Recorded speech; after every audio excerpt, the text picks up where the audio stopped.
Ladies and gentlemen, welcome to another edition of A Giant Issue. I am Coach Gene Clemens. Thank you for joining me. Make sure that you are liking and subscribing to the YouTube channel for all of my Giants exclusive information and content. Also, make sure that you are following any of the articles that I write about the Giants. Make sure you check that out at giantscountry.com. Love what we do over there. For any of your Giants information, make sure that you're getting it over there at Giants Country. Shout out to Patricia Trainer, our editor over there, and all of the tireless work that she does to make sure that you get all the Giants information you need. 2-0. 2-0, that's a fantastic thing. And while you're at it and you're thinking about 2-0, make sure that you go and follow me on all of your social media platforms at Gene Clemens. A couple things that I was thinking about when it came to this game. Well, actually, really one major thing. It's called the Giant Issue for a reason. I'll usually probably only try to tackle one issue that I see now that we're into the season and we're trying to win games. We're not trying to just, get better. You're trying to win games. And so whatever's necessary that needs to be done in order to win games, I'm all for. So I'll take a 19-16 win if I'm a coach. I'll take a 19-16 win if I'm a fan, if I'm a player, because at the end of the day, wins are wins. But 3-pointers are for basketball. 3-pointers win you a lot of games in basketball, but 3-pointers don't win you a lot of games in football. At some point, the Giants, especially when you think about how Washington is scoring, you think about the potential of how the Eagles are able to score in their defense. Field goals are not going to get it done. Not in the long term. You can't keep asking your defense to hold when when you get gifted red zone opportunities, you have to turn them into touchdowns. When you earn red zone opportunities, you have to turn them into touchdowns. And the Giants are not turning these red zone opportunities into touchdowns.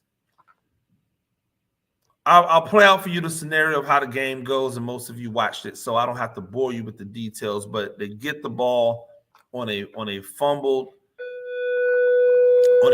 return,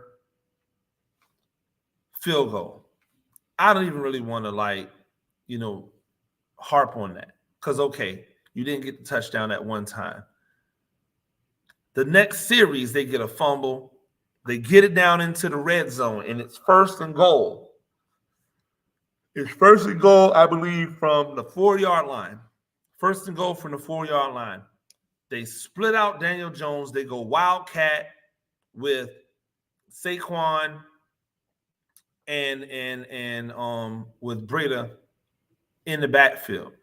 Now, I'm cool with that. They run it. They get 2 yards. Now they're down to the 2-yard line. So let's say you're just saying we're going to kick a field goal, right? You still have 2 more possessions. The next possession, quarterback run. Next possession, the next play, quarterback run, nothing. The next play, lose yards. And now all of a sudden,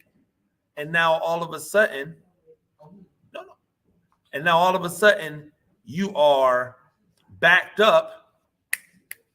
Now you are backed up and you have to kick a field goal because you lose yards on a 3rd down.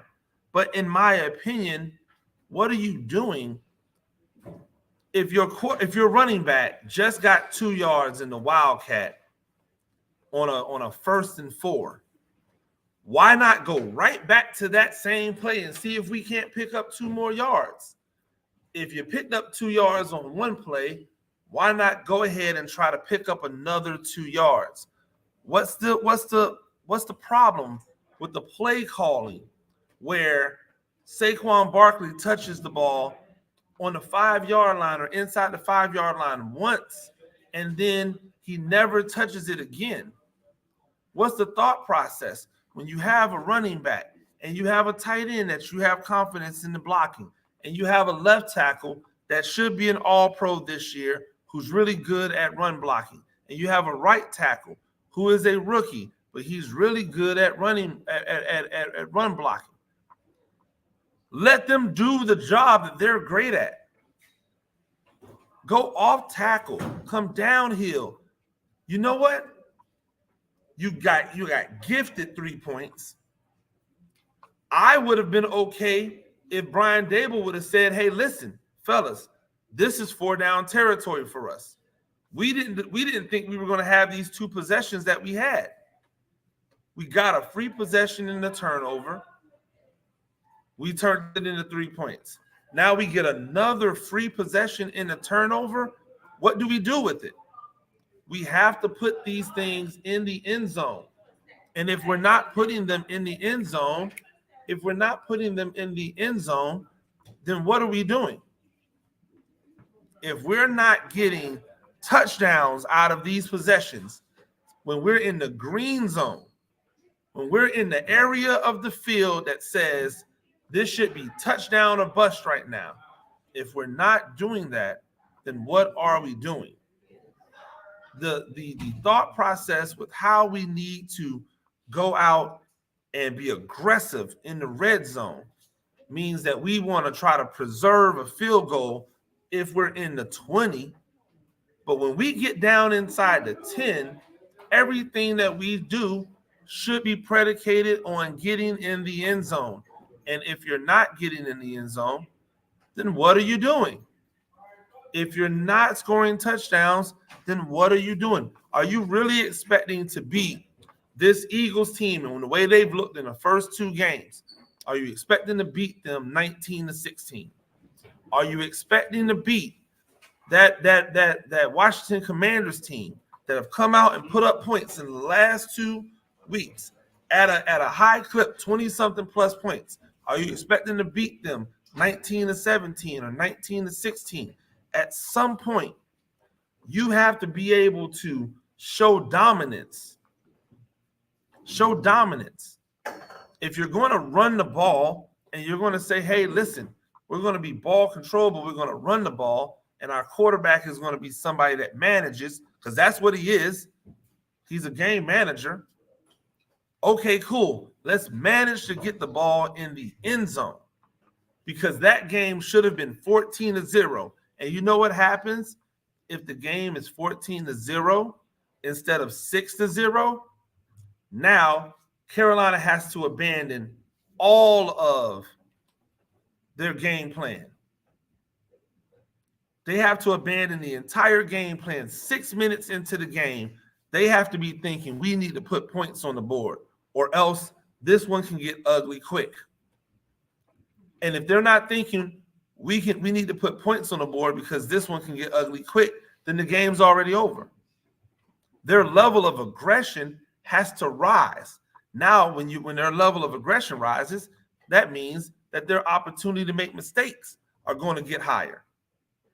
And we know that Baker Mayfield is prone to have mistakes. So if you have a quarterback that's prone to make mistakes in an offense that has to now come back from a 2-touchdown deficit, which they are essentially responsible for, your opportunity to win that game doesn't have to come down to field goals at the end of the game. The Giants turned what should have been a blowout, and it should have been a culmination of what Brian Dable and Coach Wink and his staff and what they're doing and how they've been able to change things in a short amount of time. That should have been a culmination. It should have been a ticker tape parade. The Giants are going to win the Super Bowl already. I'm being facetious, but you get what I mean. If they go out there and they blow out Carolina and back up that win that they just had versus the Titans with an emphatic win over Carolina, the whole tenor changes. Now the NFC East is winnable. Now they're looking at the NFC East going, oh, well, yeah, we thought this was a rebuilding year, but no, we have a chance to win the East. But I'm telling you, there's no chance of winning the East with kicking 5 field goals in games. 5 field goals and a touchdown, just not going to win. This is not basketball. In basketball, 3-pointers win you games. In football, 3-pointers get you beat. Not this game. And that's why it's great, by the way. That's why it's great, because we can be critical like this while having a win. But make no mistake about it, we need to be critical. The red zone, and especially the green zone, has to be a time to make money. You know what I'm saying? It has to be time to get bread. It has to be time to make money. It has to be a time where we say, hey, let's get this work. Let's get this work. So for me, I'm looking at this saying, how can the Giants get better? Number one, they have to get more creative in the red zone. You have to find a way to get the ball to guys who are dynamic with the ball in their hands. Where is Kadarius Toney? If Richie James is a guy that you believe is dynamic with the ball in his hands, and that's why he's getting so many of these targets, then okay, he needs to be more dynamic. He needs to do more with these targets. Because I am convinced that if you give Kadarius Toney the targets that Richie James is getting, he's going to do more. And it's not a diss against Richie James. I just think Kadarius Toney is more dynamic. And if he's not, then prove.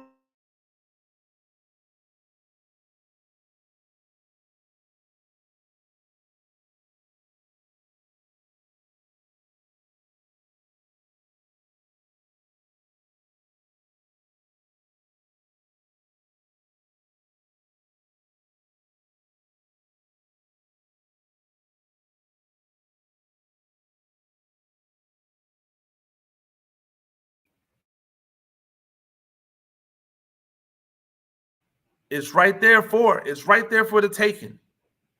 It's right there for the taking. But the ability to perform within the red zone must get better. And if it doesn't, some of these wins that we're seeing early will start to turn into losses, and people will start pointing the finger. But if you do, don't say, oh, this is Gettleman's fault. Oh, this is the other coach's fault. Nope. This lands squarely on this coaching staff and what this coaching staff is doing.